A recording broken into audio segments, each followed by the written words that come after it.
కలిమిలేమి జంటలని అవి కలకాలంగా ఉన్నవని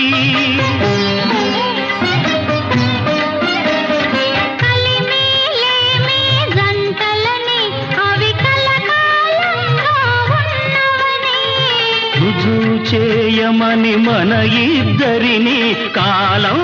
నేటికి కలిపెనని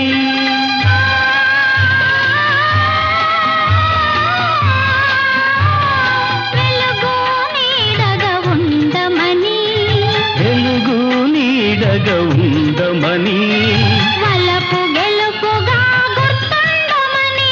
గుర్తుండమని ఒక జంట కలిసిన తరుణాన ఏ గంట మ్రోగెను గుడిలోనా